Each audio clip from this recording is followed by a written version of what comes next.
Bismillahirrahmanirrahim. Wassalatu wassalamu ala ashrafil mursalin. The second lecture is about values and ethics in business.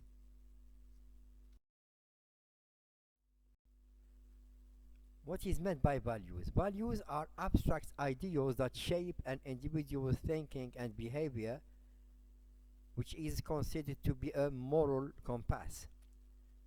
It is also said that values are instrumental values, yes, which means a certain way of behaving is appropriate in all situations, which are means.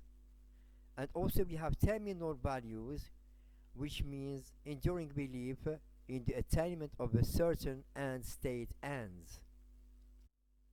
Morals or values, as it is said, are considered to be a moral compass. So these abstract ideals can result from religion, philosophy, or family teachings.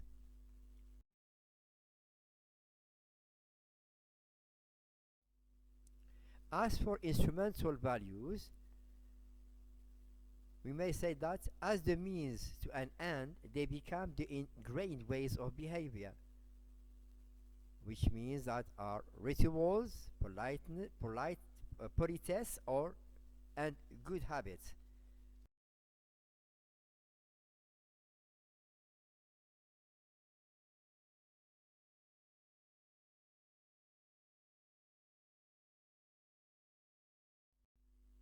As far as termic values are concerned, so with the end always in sight, so there are some people, yes, who aspire for heaven or target for respect or aim at having financial success or would like to attain some personal independence or power.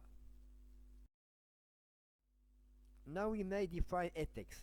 The ethics is the study of moral obligation involving the distinction between right and wrong. Business ethics is the right or wrong in the workplace, which means that there should be value management.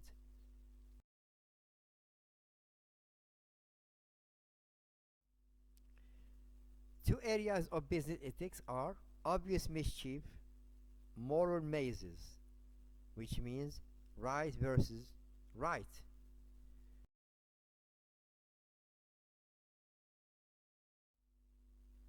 Common misconduct in organizations. For example, we may find misrepresenting hours worked, employees lying to supervisors, it means they don't tell the truth, management lying to employees, which means the managers, for example, lie to workers, customers, vendors, or the public. And also it can be the misuse of organizational assets. It can be shaped in lying on reports or falsifying records. Sexual harassment is also a kind of business ethics. Stealing, theft, robbery, right? All are shapes and forms of business ethics, for example, right?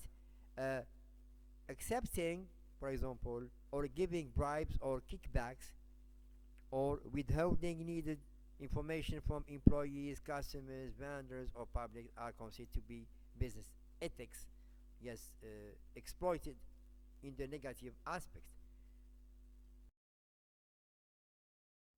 The common causes of unethical behavior, yes, maybe the pressure, because people, yes, maybe have recourse to this ethics because of pressure, because of fear, due to greeding, or owing to convenience.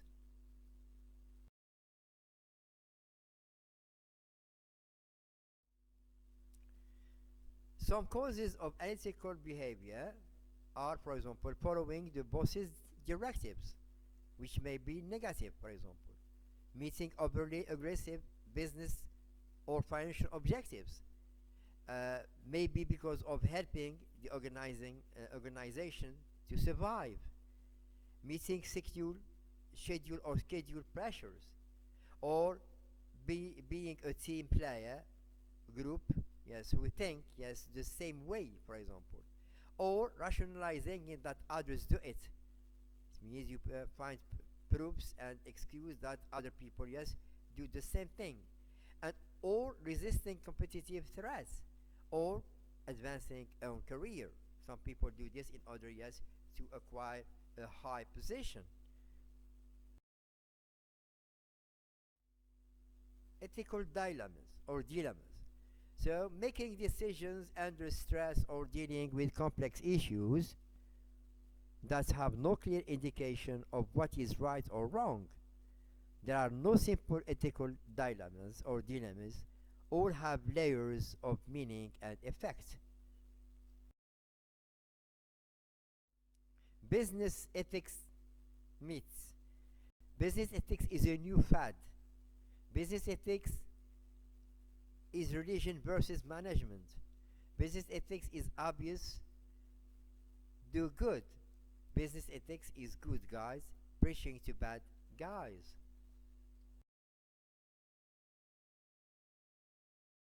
There is this concept of whistleblowers reluctance, which means they didn't believe action would be taken, or they fear, yes, retaliation from management, or they didn't, for example, trust confidentiality, or they fear, for example, not being a team player, or they fear retaliation from co-workers, or didn't know who to contact, or nobody cares, what should I do?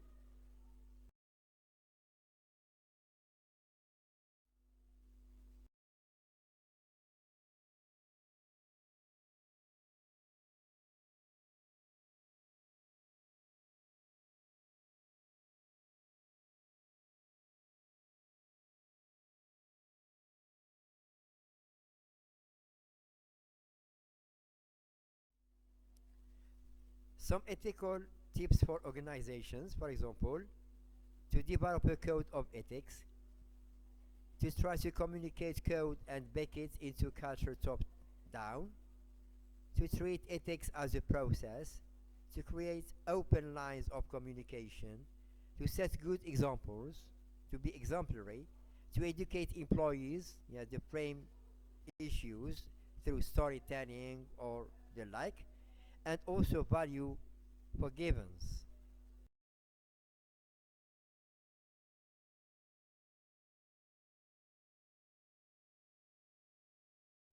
Some benefits of managing ethics in the workplace. For example, it can improve society.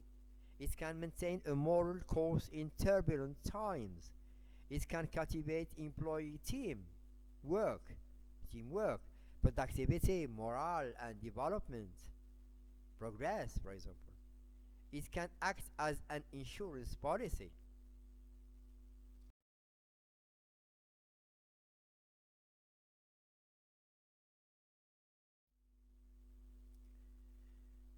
And it can also establish values for quality management, strategic planning, and diversity management. It can also promote strong public image. It is the right thing to do. There are also ethical tips for individuals, such as they can establish personal values, they can be aware of ethical events, they can develop critical thinking techniques, they can be reflective, and they can also make it a priority every day. There is a quotation, yes, or saying by Alexander Solzhenitsyn, which is the simple step of a simple courageous man is to not take part in the lie, nor to support deceit. Let the lie come into the word, even dominate the word, but not through me.